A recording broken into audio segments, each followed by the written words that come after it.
예, CBS 라디오 박정우의 한판 승부 함께하고 계십니다. 한 주간의 쟁점이 될 이슈를 패널들의 직감으로 미리 예측해보는 시간이죠. 한판 직감. 자, 오늘도 이 두 분과 함께합니다. 먼저 김용태 국민의힘 전 최고위원 어서 오십시오. 네, 안녕하세요. 김용태입니다. 네, 그리고 박성민 더불어민주당 전 최고위원도 오셨습니다. 어서 오십시오. 네, 안녕하세요. 박성민입니다.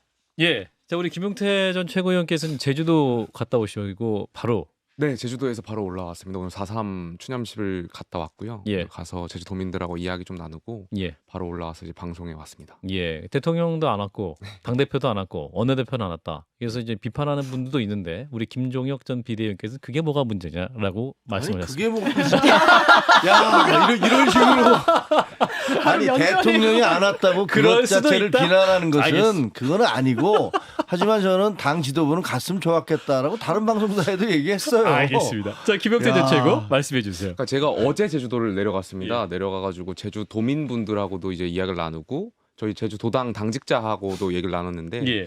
도민분들이 물론 저는 대통령께서 못 오실 수도 있다고 생각해요. 근데 다만 사실 제주도의 많은 도민분들이 아쉬워하는 것도 사실입니다. 그러니까 4.3 유족과 관련해가지고 제주도민들의 많은 분들이 정말 유족하고 연결되어 있거든요. 그러니까 예. 4.3 제주도에 가서 4.3을 빼놓고는 이야기할 수가 없기 때문에 그런 부분에 아쉬운 부분이 있고요. 도당 관계자들은 이것을 이제 정치적으로 해석할 때 경기도 아예 제주도 예, 굉장히 지금 충격적으로 좀 보는 것 같아요. 그러니까 제주도 당 대표가 관계자가? 안 온 거에 대해서는 그러니까 제주도가 3석밖에 없잖아요. 총선 지역구가. 예. 그러니까 도당 관계자가 익명으로 저한테 음. 중앙당에서는 제주도가 3석밖에 없어서 이거 버리려고 하는 거냐라는 정말 푸념도 했고요. 그래서 중앙당에서 좀 또 정부에서 제주도에 좀 많은 관심을 기울여야 되지 않을까에 대한 생각이 있습니다. 예, 좋은 말씀이네요. 자, 그래서 첫 번째 이슈는 대통령의 행보에 대해서 그 질문을 좀 해보는 걸 하겠습니다. 이제 아까 대통령이 이제 대구 서문시장 100주년 기념식에 참석을 했고 또 시구도 했다. 그래서 힘을 많이 얻었다라고 이제 진단도 했었는데 대구 가고 제주를 안 간 윤석열 대통령 여론에 어떤 영향을 미칠까가 첫 번째 질문을 해보겠습니다. 자, 박성민 전 최고께서는 어떻게 판단하십니까? 대통령께서 꽃길만 걷고 싶으신 건가라는 생각이 좀 꽃길. 들었는데 예. 사실 지금 최근에 지지율이 좀 하락을 했었잖아요. 예. 근데 지금 이거는 TK에 가서 스킨십을 더 하라고 하는 경고등이 아니라 예. 지금 최근에 외교 전략의 총체적인 실패 그리고 주 69시간 근무제 이런 부분들에 있어서 민심을 많이 잃은 거예요. 그러니까 그렇다면 정책적으로 부족한 부분을 인정하고 반성하고 앞으로 이제 더 잘 해내겠다라고 설명을 드리는 과정이 필요한 거지. 예. 지금 어떻게 보면 윤석열 대통령을 적극적으로 지지하는 콘크리트 지지층이 있는 곳에 가서 원기 충전하실 시간이 없거든요. 예. 그러니까 제가 봤을 때는 국민들께서 굉장히 부글부글 하실 것 같다 싶어요. 좀 한가해 보이는 면도 있고요. 최근에 지금 뭐 경제부터 시작해서 일본과의 외교의 그 여파가 계속 이어지고 있는데 여기에 대해서 대통령실의 해명은 모호하기만 하고 이제 더 나아가서는 민주당을 계속해서 공격하는 모양새만 취하고 있잖아요. 예. 근데 지금 민주당이 더 잘하냐, 뭐 국민의힘이 더 잘하냐 이게 오히려 중도층 입장에서는 중요한 것이 아니라 예. 아니 그래서 얘기를 했다는 거냐 안 했다는 거냐 입장이 도대체 뭐냐 일본 측에서 아무런 근거도 없이 저런 식으로 뭐 구체적으로 대통령의 말을 뭐 인용해서 이야기를 하고 있는데 예. 이게 단순히 뭐 친일이다 뭐 반일이다 이렇게 정치적 노선으로만 설명될 수 있는 건 아닌 것 같다라는 게 국민들의 생각이기 때문에 예. 저는 대통령께서 사실 최근에 지도부 뭐 국민의힘 지도부가 선출됐지만 어쨌든 예. 친윤 일색이고 그 중에는 뭐 태영호 최고위원처럼 좀 4.3을 폄하하고 또 왜곡하는 발언도 하신 분도 있다면 예. 우리 대통령께서 서문시장뿐만 아니라 제주 4.3 추념식에도 참석하시는 게 좋지 않을까라는 생각은 했습니다. 예. 자, 관련해서 김용태 전 최고도 말씀 주시죠. 당연히 여당의 그러니까 지지층의 결집한 효과는 있겠죠. 근데 아까 조금 전에 패널 분들께서도 말씀하셨다시피 예. 저 여당의 서문시장은 게임에서 하면 그 포션 먹는다고 하잖아요. 약간 게임. 치트키 쓰는 곳 같은 아, 곳이거든요. 치트키를 쓴다? 많이 지치거나 이럴 때 정말 파워업. 에너지도 받고 에너지를 받고. 그 지지자분들에게 좀 기운도 받고 정치를 하면서 굉장히 뭔가 좀 좋은 기운을 얻을 수 있는 또 저희 당이 많이 어려울 때도 대구 경북 분들은 많이 응원해 주시고 지지해 주셨기 때문에 예. 늘 그러한 곳이어서 당연히 가실 수 있죠. 근데 박성민 최고 말씀했지만 저희가 태영호 최고위원이라든지 제주 4.3 관련해가지고 제주 도민분들의 좀 아픔을 드렸던 적이 있었잖아요, 전당대회 때. 그렇다면 대통령께서 물론 워낙 뭐 대통령께서 많은 일을 하시다 보니까 꼭 참석을 못 하실 수도 있겠지만 오늘 좀 아쉬웠던 것 중에 하나가 총리께서 오셔가지고 대통령 추념사를 이제 대독하셨는데 예. 글쎄 저는 총리께서 왜 오셨을까에 대한 좀 의문이 있었어요. 그러니까 추념사 읽고 그냥 가시면서 굉장히 짧았고요, 추념사도. 예. 그러니까 도민들도 좀 굉장히 아쉬워했던 모습 제가 대통령이 안 들었거든요. 왔으니까 그래도 국무총리가 대리를 해서 그러니까 그 대독총리 정도 아니냐라는 비판도 그 자리에서 이제 대독총리다. 하셨고, 그러니까 대통령 국가 원수잖아요. 그러니까 이런 국민 통합이라든지 그런 관점에서 바쁘셨겠지만 그래도 제주도에 가셔가지고 대통령께서 못 오시면 당 대표께서 여당의 집권 여당 대표께서 오셔가지고 도민 여러분들의 어떤 그런 아픔을 같이 공감하고 위로할 수 있는 그런 자리가 됐으면 저는 국정 지지율이라든지 여당의 지지율에 조금 더 도움이 되지 않았을까에 대한 아쉬움이 있습니다. 그 순천도 가셨잖아요. 그래도 대구에 가기 전에 네, 예. 그 전남 순천도 방문했죠. 순천하면 또 천하용인의 네. 천하라 변호사가 생각이 나는데 네. 순천 가신 것도 의미 있지 않습니까? 동서 화합을 위해서 예, 가신 당연 거. 저는 의미 있다고 너무 생각해요. 이제 안 가신 대구, 것만 예, 예. 언론이 집중을 하니까 그러니까 너무 대구도 잘못했다. 가셨고 순천도 가셨고, 그러니까 제주 도민 제가 제주도를 갔다 제주 보니까 도민 입장에서? 입장에서는 좀 그러한 부분에 대구도 왔고 순천도 오셨는데 왜 예. 제주도 또 4.3에 오늘 추념식이었고요. 대통령께서 오실 수 있는 충분한 명분이 있었는데 거기에 못 오신 아쉽다. 거에 대한 것에 아쉬운 게 전반적인 공감대였습니다. 네, 김정일 PD 아쉬울 수는 있는데 그걸 가지고 자꾸 쟁점을 삼아서 비판하는 건 정말 이해를 못하겠어요. 이해 못하시겠어요. 1948년도에 벌어진 4.3 사건 아닙니까? 그리고 아까 그 논쟁을 하면서 4.3 사건을 왜곡을 했다고 그러는데 태영호 아니, 의원이 태영호 의원이 예를 들면 우리 지금 백과사전 인터넷에서 그냥 찾아보세요. 4.3 사건에 대해서 찾아보세요. 뭐라고 돼 있는지. 4.3 사건은 1948년 50총선거 남한 단독정부 수립에 반대하는 남노당 그 제주도 그 지부의 지부장인 김달삼이 폭동을 일으켜서 시작됐다라고 모든 언론에 다 그렇게 기록이 돼 있어요. 시작은 남노당이 폭동을 일으켜서 된 거예요. 그리고 거기서 그 육지에서 진압이 잘 안 되니까 육지에서 그 군대하고 경찰이 들어갔는데 제주도가 워낙 그 언어라든가 이런 것들이 다르기 때문에 서로 말이 안 통해 너 빨갱이 아니야? 라면서 양쪽에서 학살이 이루어졌던 거예요. 낮에는 군경에 의해서 예를 들면 뭐 너 빨갱이 아니야? 밤이면 빨갱이들이 정말로 내려와서 너 군경한테 협조했지 라면서 양쪽에서 학살을 해서 무고한 희생자들이 4만 명이나 발생했던 게 제주 4.3 사건의 본질입니다. 그런데 지금 일각에서는 마치 무슨 제주 4.3 사건이 그런 남노당과는 아무런 상관이 없이 그냥 군경이 일방적으로 제주도민을 학살했다는 것처럼 그런 식으로 알려져 있거나 그런 식으로 몰아가고 있어요. 그건 역사적 진실이 아니에요. 그러니까 그 부분에 잠깐 설명드리면 이제 예. 남로당을 그 왜곡하는 것이 아니라 이제 김일성의 지시에 의해서 말씀하셨다고 하다 보니까 그러니까 김일성 지시는 이제 아직까지는 명확하게 드러난 게 없다. 그렇죠. 근데 제가 그 그래서 말씀 다른 방송에서 태영호 의원하고 인터뷰를 하면서 물어봤어요. 그거를 어떻게 된 거냐 그랬더니 본인 주장은 그때 당시에 남쪽에서 박헌영이 북한으로 넘어가서 있었고 그다음에 북한의 김일성은 50총선가를 반대하라는 그런 지령을 내려놓고 있었고 그러니까 김일성이 박헌영한테 지시하고 박헌영이 남노당한테 지시해서 결국은 제주도 지부가 봉기한 거 아니냐. 그러면 김일성의 책임 아니냐라고 얘기를 했다는 건데 그게 왜 그렇게 문제가 되는지 그 틀에서 김일성의 책임이다. 모르겠어요. 그런 것이죠. 자, 장 변호사님. 동의하기 어렵습니다. 제주 4.3은 역사적 평가가 끝났습니다. 국가 폭력에 의해서 대한민국 제주 도민들이 사실 사망한 아주 많은 분들이 사망한 그런 사건입니다. 어떻게 태영호 의원은 왜 그런 말을 했는지 짚히는 부분은 있습니다. 왜 김일성 운운합니까? 광주든 제주든 왜 민중이 그 당시에 정권에 반대해서 일으킨 봉기에 대해서 북한 운운합니까? 태영호 의원이 전당대회로 정치 지도부에 입문했을 때 의회라는 평가가 있었죠. 그랬을 때 당원들로만 구성된 선거인단에게 4.3 이 북한 개입설 등을 이야기한 것이 정치적으로 이득이었다는 평가가 일각에서 나왔습니다. 예. 그렇기 때문에 저는 본인이 했던 사과도 주워 담는 거라고 생각합니다. 남한에 왔으면 물론 남한의 역사를 잘 모를 수 있겠지만 이미 역사적 평가가 끝낸 부분에 대해서 역사적으로 호도하고 왜곡하는 행위는 최소한 국민의힘 지도부로서는 해서는 안 된다라고 생각하고 예. 거기에 대해서 그렇다면 국민의힘 지도부가 어떤 입장을 견지하고 있는지 저는 국민들께 설명드려야 된다라고 생각합니다. 근데 남로당은 그러면 우리 쪽 대한민국을 지지하는 세력이었습니까? 아니면 북한의 김일성과 북한 정권을 추종하는 세력이었습니까?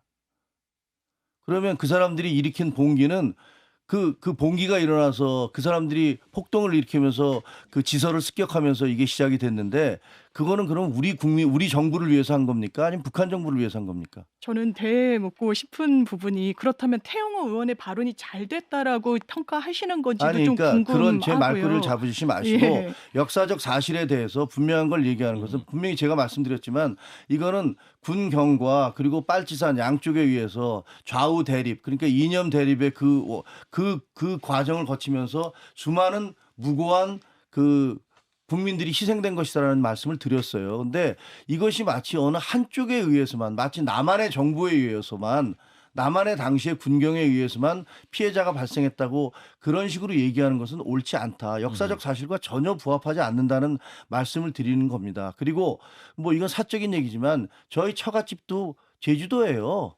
그래서 그 많은 얘기를 알고 있어요. 그렇게 일방적으로 한쪽으로만 마치 우리 군경에 의해서 학살이 자행됐다는 것만을 학살도 있었어요. 근데 그렇게만 부각시키는 것은 그건 저는 옳지 않다고 생각합니다. 예. 일단 오늘 4.3 추모하는 날이어서요.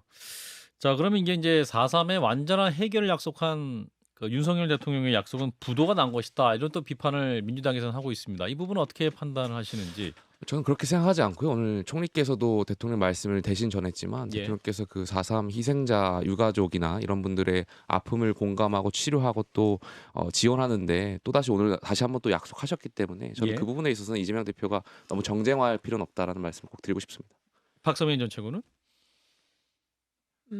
뭐 여러 논란이 있지만 예. 대통령께서 뭐 설령 일정이 있어 참석이 어려웠다고 음. 하더라도 어쨌든 존재하는 사실은 뭐 이 논란을 더 이어가고 싶지는 않습니다만 예. 국가 폭력에 저항했던 민중에 대한 평가를 지나치게 색깔론으로 규정하고 있는 태영호 최고위원의 발언이라든지 예. 아니면 진실화해 위원장에 임명됐던 분도 뭐 공산주의자들에 의한 폭동이었다 이런 식으로 말씀하셨잖아요. 예.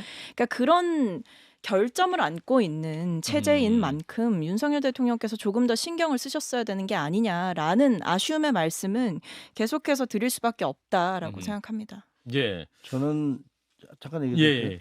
그 제주 사상공원에 갔었는데요. 그 제주에서 비대위를 하면서 그 공원에 가서 참배를 했었는데 거기 보면 이제 한 4만여 명인가 희생자가 있잖아요. 그래서 쭉 설명을 해주시더라고요. 그때 이제 법이 제정되고 어떻게 해서 보상이 이루어졌고 지금 현재까지 지금 어떤 부분들이 미진하고라고 이런 부분들을 다 설명을 들었는데 예. 그분들은 모두 다 적어도 저희한테 설명해 주신 분들은 굉장히 고맙게 생각을 한다라고 말씀을 하시더라고요. 어디에 근데- 고맙게 생각하는 아니 그러니까 이렇게 제주 4.3 사건이 그 피해자들이 다 드러나고 그다음에 이들에 대해서 보상이나 피해 보상이 이루어진 국가에서? 것들에 대해서 예. 상당히 고맙게 생각한다. 그리고 나머지 부분들에서 열심히 잘 해달라라고 말씀을 하셨는데 예. 이재명 대표가 정부 여당의 극우적인 행태가 4.3 정신을 모독하고 있다고 그러는데 4.3 정신이 뭐죠? 저는 뭔지를 잘 모르겠어요. 그리고 4.3의 완전한 해결이라는 약속은 부도났다고 그러는데 4.3의 완전한 해결이 뭘까요?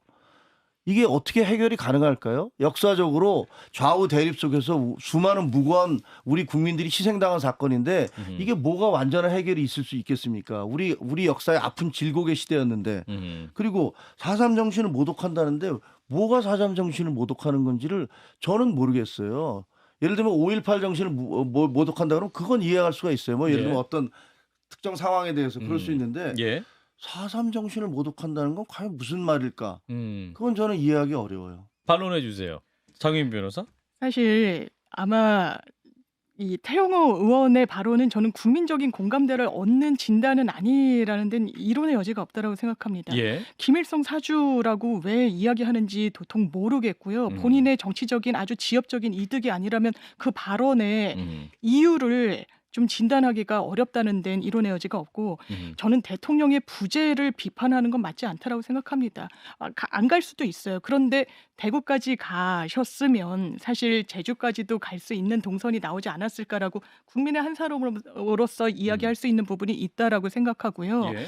저는 윤석열 정부가 정말 많은 문제점을 노정하고 있다라고 생각합니다. 지금도 문제가 나왔지만 노동시간 정말 매듭이 지어지지 않아요. 어떻게 하겠다는 겁니까? 그리고 공공기관 요금 인상할 때 방탄 인상에 저지하는 거라고 민주당을 공격했습니다. 예. 그런데 바로 1시간도 채 되지 않아서 보도자를 뿌린 걸 산업자원통상부에서 다시 주워 담았죠. 당정에 불일치, 의견 조율이 안 되는 게 고스란히 나옵니다. 대구에서 박수 받을 때가 아니라는 이야기를 드리는 거고요. 당에서 여러 이런 역사인식과 관련해서 이론의 여지가 있고 비판받는 발언들이 나오는데 거기에 지도부가 침묵하고 그렇기 때문에 부재가 더 도드라져 보인다. 윤석열 대통령의 그리고 국민의힘 지도부에 이런 말씀 드리고 싶습니다. 네, 박성민 전 최고는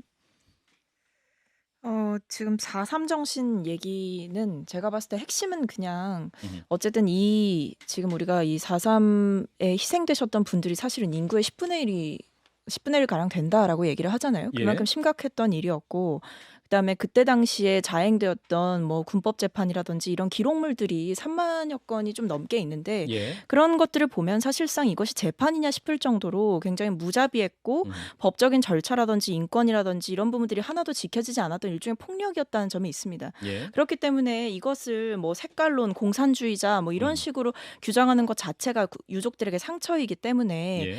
지금 뭐 이재명 대표께서 말씀하셨던 그런 4.3 정신이라는 것은 결국에 유족들의 아픔을 온전히 위로해야 하고 또 치유해야 하고 색깔론으로 이런 것들을 몰아가서는 안 되는 것이다. 이것은 왜곡하는 것이다. 라는 것이 저는 핵심이라고 생각합니다. 그렇기 때문에 저는 더더욱 정치권에서 메시지를 조심해서 내야 한다고 생각하는데 예. 그런 점이 뭐 국민의힘 지도부에서도 그렇고 뭐 오늘 지도부도 사실은 불참을 했기 때문에 계속해서 이런 아쉬움의 이야기가 나올 수밖에 없다고 생각합니다.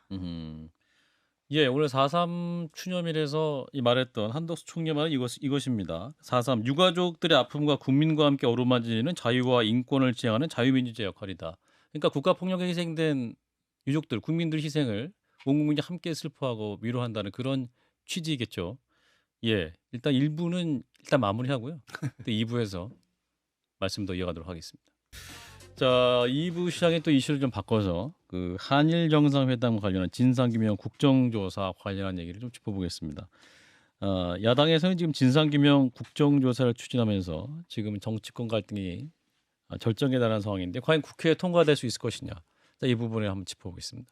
자, 먼저 김용태 전 최고위원부터 말씀 주실까요? 그럼 국정조사 권한은 입법부의 고유한 권한이지만요. 무한한 권한은 아니거든요.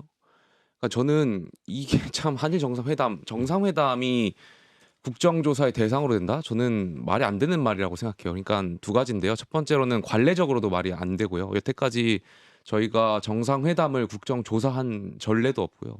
두 번째로 절차적으로도 안 된다라는 것을 민주당이 알 거예요. 그러니까 국회 중인감정법에 따르면 외교라든지 국방이라든지 국익에 관련된 사항은 자료 제출이 어렵거든요. 그렇다면 이걸 어떻게 조사할 거예요? 그러니까 뭐 일본 기시다 총리를 뭐 증인으로 세울 것도 아니고 민주당이 절차적으로 어렵다라는 것을 알고 있는데, 예. 그러니까 물론 한일 정상회담이 국민들께서 느끼기에 국민 정서에 아쉬운 부분은 전 있다라고 생각해요. 근데 그것과는 별도로 국정조사 대상이 될 수는 없다라는 점을 좀 민주당도 알고 그 냉철하게 좀 대응했으면 좋겠습니다. 정상회담이 국정조사 대상이 될 수 있겠느냐라는 예. 게 핵심이네요. 자, 그럼 이분 어떻게 보시죠? 박성민 전 최고?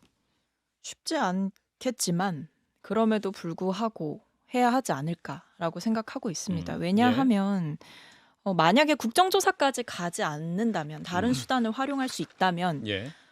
저희도 그러고 싶겠죠. 뭐 예를 들면 대통령실에 지금 계속해서 질문하고 비판하고 있는 이런 여론들을 생각해서 대통령실에서 제대로 해명해주고 설명해준다면 예. 국정조사까지 할 필요 없을 겁니다. 그리고 지금 최근에 보면 1분기가 지금 마무리되는 시점인데 운영위가 안 열려요. 예. 대통령실에서 업무 보고를 안 하고 있습니다.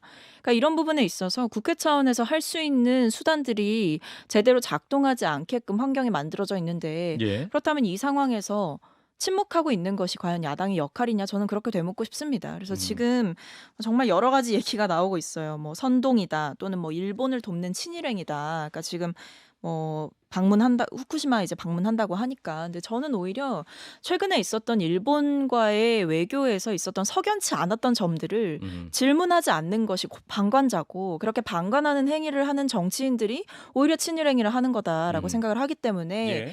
국정조사의 내용상으로 과연 실효가 있을 거냐에 대해서는 저도 좀 고민스러운 부분이 있습니다만, 그럼에도 선택할 수 있는 수단이 또는 활용할 수 있는 수단이 그렇게 많지 않은 상황이라는 것, 그리고 그 책임으로부터 어떻게 보면 회피하고 있는 것은 대통령실이다, 그리고 여당이다라는 말씀 좀 드리고 싶습니다. 예, 김정일 비대위원 반론해 주세요. 저는 뭐 한일회담에서 국정조사를 하겠다라는 것은 무책임한 선동 정치의 극단이다 이렇게 생각을 합니다. 예.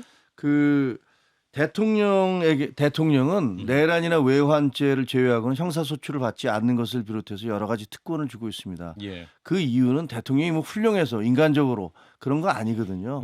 어쨌든 국가의 지도자로서 어떤 결단을 내려야 될 필요가 있고, 그런데 대부분의 경우 그 결단은 여론과 상당히 일치하지 않을 때도 있습니다. 그러나 그럼에도 불구하고 대통령에게 그 업무를 해야 된다라고 그런 권한을 주고 있는 건데요. 대표적인 예로서 노태우 대통령의 북방외교 한번 생각해 보세요. 그 소련과 중국과 적성국가 아닙니까? 예. 거기하고 비밀리에 사람들이 만나서 수교를 했어요. 그거 헌법 위반 아닙니까? 따지고 보면. 그리고 거기다가 러시아에는 돈까지 줬어요. 몇 조까지 줬어요. 예. 나중에 일부 받지 못해서 또 굉장히 논란이 됐습니다. 김대중 대통령 2020년에 2000년이었는가요? 그때 2000년도에 김정일 그 국방위원장하고 같이 만났어요. 북한으로 넘어갔어요. 같이 손들었습니다. 예. 그거 국가보안법 위반이고, 어떻게 보면 헌법상에 한반도 부속도서 전부 다 우리나라로 정하고 있는 헌법상의 규정을 본다면은 그 반란군의 수괴하고 손잡은 거예요. 그거 네. 처벌합니까? 그 국정조사 했습니까? 노무현 대통령도 마찬가지였습니다.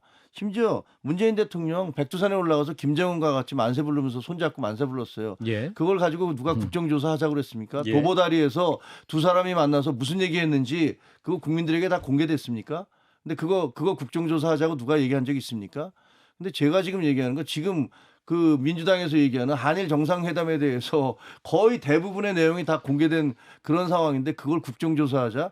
파퓰리즘의 끝판이고. 근데 일본 언론 보도를 보면, NHK나 교도통신 보도를 보면, 대통령이 이제 어떤 일본 후쿠시마 수산물 수입 규제나 오염수 방출 같은 민감한 현안에 대해서 굉장히 호의적으로 또 우리 국민들의 이해를 구하겠다라고 발언을 했다는 보도가 나오고, 우리 대통령실은 그런 말 한 적 없다라고 하는 좀 굉장히 사실관계가 서로 충돌하는 상황에 나오다 보니까 진실이 뭐냐라는 걸 좀 궁금해하는 차원에서 국정조사도 주장하고 있는 거 아닙니까? 그거는 지금까지 노태우, DJ 예를 들어서 그 수많은 대통령, 문재인 예. 모든 대통령들에 대해서 그런 의문들이 제기됐었습니다. 도대체 무슨 얘기가 있었던 거냐? 그분들도 정상회담이 끝나면은 일본 언론이 다른 얘기를 하고 우리 정부가 아니다라고 왜곡하는 그 사실관계 다르다라고 하는 논쟁이 있었습니까? 그러면요. 예. 일본 언론이 그렇게 보도를 해서 우리가 아니라고 부정을 했는데 예. 왜 일본 언론의 장단에 춤을 춰야 됩니까?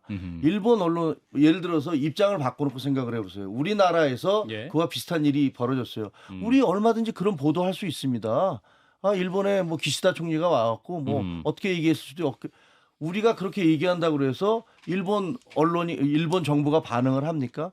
또 한편에서는 왜 일본 언론에 대해서 강력하게 항의하지 않느냐라고 얘기합니다. 예. 한국의 대통령이 왜 일본 언론에 대해서 거기 아니다라고 얘기하면 되지, 걔들하고 동급으로 서서 싸웁니까? 또 거꾸로 우리가 한국에서 언론이 한일 회담에 대해서 보도를 했는데 그게 자기들 그 입장과 다르다고 그래서 일본 총리가 우리 언론에 대해서 공격을 하면 우리 언론은 뭐라고 할까요? 네가 왜 감히 남의 나라 언론에 대해서 공격을 해? 라고 하지 않을까요? 장 변호사님. 예. 저는 동의하기 어려운 부분이 몇 가지가 있는데요. 일단 외교, 그리고 특히 정상 외교라는 부분이 국정조사 대상으로 옳은 전례가 되짚어 보면 많지 않은 것 같습니다. 거의 없는 건 맞는 것 같습니다. 그런데 뒤집어 생각해 보면 이번 한일 정상회담만큼 국민적인 의혹이 부식되지 않고 여진이 계속되는 정상회담이 여태껏 있었는지 좀 자문하게 됩니다. 왜 그러냐면요. 일본 언론이 이렇게 이야기를 합니다. 후쿠시마 오염수 문제와 관련해서 윤석열 대통령의 바로 앞에서 이야기했다라는 겁니다. 이해를 구했다는 거죠. 그러자 윤석열 대통령의 구체적인 워딩이 나옵니다. 교도통신의 보도 내용입니다. 한국 국민들을 설득해 나가겠다라고 이야기했다는 겁니다. 예. 저는 믿고 싶지 않습니다. 사실이 아니라고 부인하고 싶은데 왜 사실인 것 같냐면요.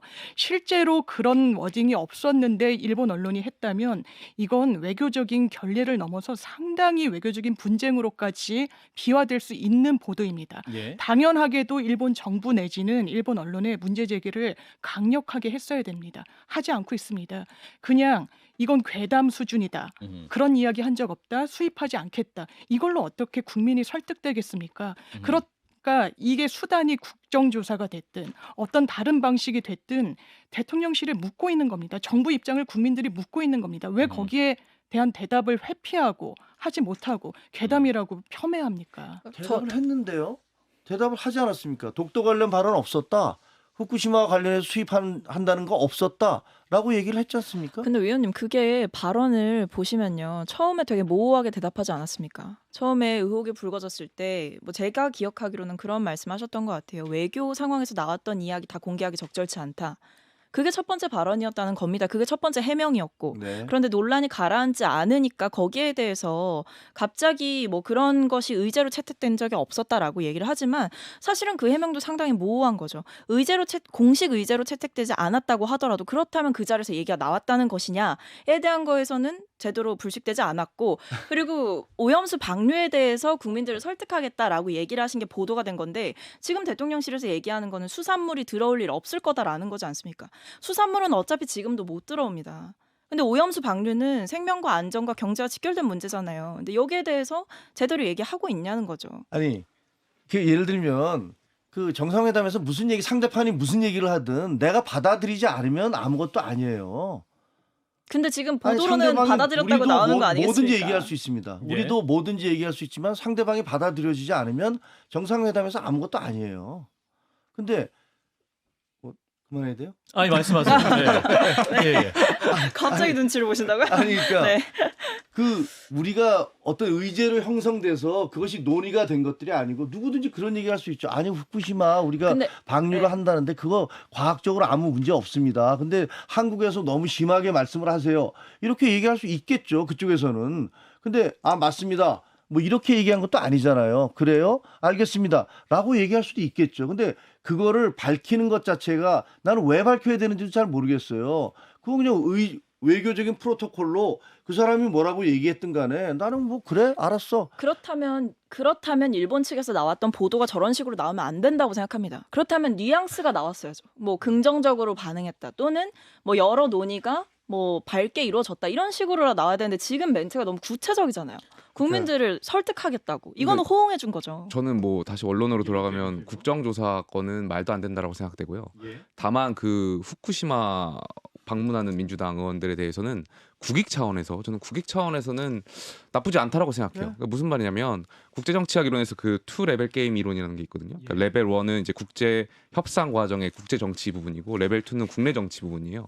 근데 어쨌든 방류수에 대해서 일본과 계속해서 앞으로도 협상을 할 것이고 레벨 2 단계 우리나라의 국내 여론이라든지 반대 여론이 높기 때문에 민주당 야당 의원들이 직접 후쿠시마 방문하셔가지고 여기에 대해서 항의하고 하면 저희가 앞으로 일본과의 그 협상할 때 저희 정부도 야당 입장이라든지 아니면 국민의 굉장히 많은 반대가 있기 때문에 협상할 수 없다라는 강한 협상에 대한 어떤 근거가 될 수 있는 것들이 많기 때문에 예. 저는 민주당이 후쿠시마 방문하는 거는 나쁘지 않은 거 국익 차원에서 다만 민주당이 방문하는 것이 국익 차원일지 아니면 이것을 총선까지 끌고 가서 정쟁화하려고 하는 의도일지는 전 잘 모르겠습니다만 예. 전자에서는 나쁘지 않다고. 그러니까 한덕수 총리가 이제 오늘 대정부지면서 이런 말씀하셨어요. 우리가 이제 한일 관계에 있어 피해 의식 차원에서만 모든 걸 보지 말고 우리가 나서서 일본을 끌고 갈 수도 있다. 이렇게 생각해 볼 수 있지 않겠느냐라는 입장을 아니, 밝혔습니다. 뭘 끌고 가요? 끌려가고 있는 거 아닙니까? 음, 아니 저는 제가 예. 정말 화가 났던 것은 아니 대한민국 국민들을 가장 많이 생각해야 하는 윤석열 대통령과 비롯한 뭐 외교 라인들이 지금 애초에 지금 강제동원 피해 배상에 대해서도 제3변제안을 선택을 했고요. 그리고 거기엔 심지어 일본 피고 기업이 들어가지도 않는 상황이지 않습니까? 정부도 참여하지 않고. 그러니까 이런 말도 안 되는 안을 선택해서 한일 관계의 미래가 보인다, 진전되고 있다라고 희망적인 해석을 내놓는 것에도 화가 나고 뭐 물컵에 반을 채웠다. 그러니까 일본이 채워줄 거다, 반을. 그렇게 이야기를 하지만 지금 날아오는 건 다 청구서잖아요. 이거 해줬으니까 이것도 해줘.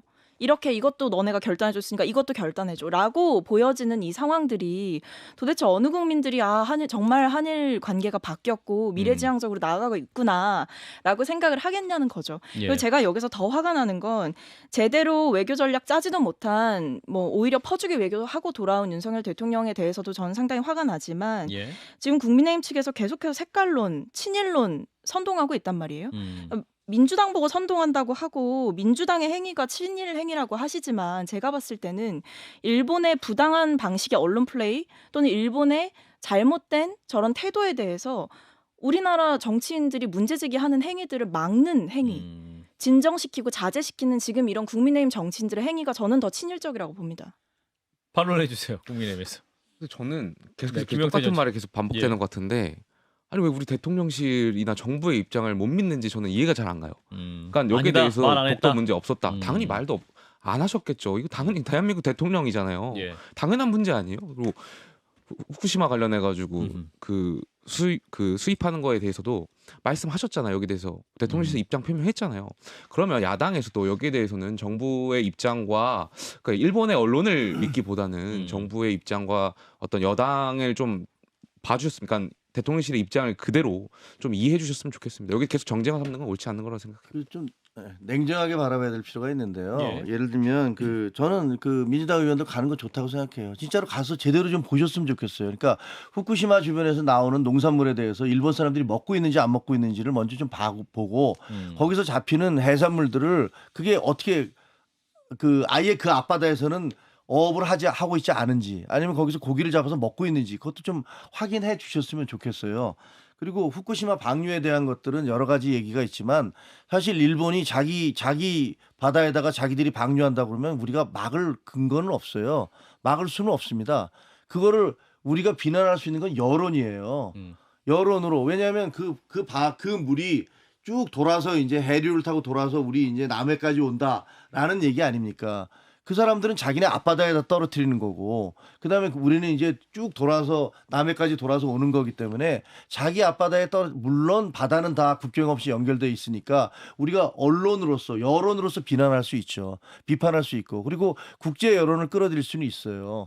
근데 이걸 협상으로 하기는 정말 쉽지 않은 얘기예요. 우리가 남의 일본 자기들이 자기 나라 앞바다에 떨어뜨리는 걸 어떻게 협상을 하겠습니까? 그래서 국민들이 아마 협상을 잘 하는 물꼬를 윤석열 대통령이 틔우고 갔을 거라고 안심했었던 것 같아요. 대승적인 결단이라고 이야기했던 사실 우리나라 법 체계에서는 허용하지도 않는 제3자 변제.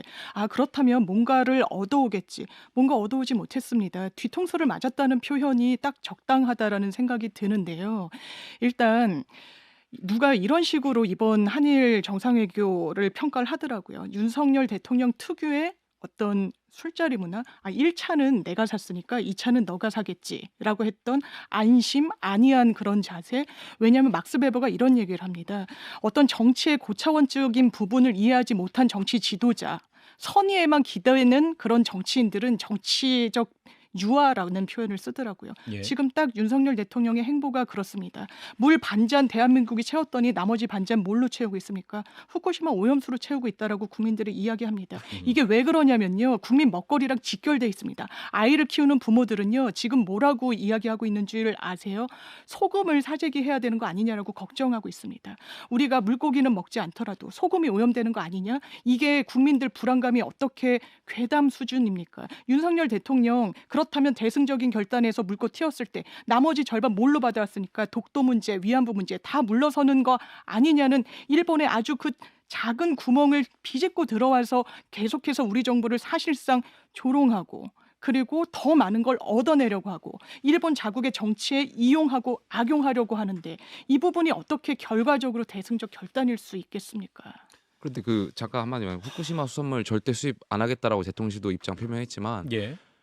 안 하겠지만 당연히 안 할 거라고 저는 믿고요. 만약에 정말 한다고 하더라도 여당에서 이거는 반대할 겁니다. 이 부분에 있어서는 수산물을 절대 허용할 수 없다는 건 대통령실과 여당의 입장인 걸 좀 알아주셨으면 좋겠습니다. 아니 이게 안 한다고 발표했는데 뭐 멍게를 수입한다 뭐 이런 식으로 얘기를 하고 계시잖아요. 근데 음식물과 관련해서는 정말 조심스럽게 얘기를 해야 돼요. 저는 기자 생활하면서 그걸 많이 봤거든요. 과거에 낙동강 패널에 오염돼서 뭐 맥주 회사가 휘청휘청했습니다. 그리고 그 다음에 그 공업용 유지 파동이 일어났어요. 뭐 거기 라면에 들어가는 기름이 뭐 공업용 유지다, 미국산 공업용 유지다. 그래서 또 그 라면 회사 하나가 휘청휘청했습니다. 그 다음에 쓰레기소로 뭐 만두를 만들었다는 걸로 해갖고 휘청휘청했었고 광우병도 마찬가지고요. 사람들은 음식물에 대해서 먹거리에 대해서 굉장히 민감한데 이 먹거리에다가 굉장한 괴담을 집어넣어서 공포를 막 불어넣으면은 저는 안 된다고 생각하고 분명히 대한민국 정부는 국민의 생명과 재산을 지키기 위해서 먹거리를 지키기 위해서 노력할 거예요. 그거를 자꾸만 뭐 수입 안 한다고 그러는데 점점 더 수입할 가능성이 높아지고 있습니다. 이제 멍게도 수입할 것 같습니다. 이렇게 얘기하시면 안 되죠. 예. 여기서 마무리할까요? 예, 관련 논쟁 여기서 마무리하고요. 자, 하나만 더 이슈 짚고 오늘 한판 직감은 마무리. 전광훈 목사의 막말 논란. 자, 국민의힘에서 선을 그어야 할까 이 부분입니다. 홍준표 시장은 이제 관련해서도 강한 발언을 하기도 했고, 관련 성도는 당을 떠나라. 뭐 이제 이런 얘기도 하기도 했었는데 이 부분 어떻게 판단하시는지. 자, 김용태 전 최고부터. 글쎄요, 뭐 전광훈 목사라고 말씀하시지만 저는 뭐 모르겠습니다. 저는 정치 브로커 그 이상 그 이하도 아니라고 생각하거든요.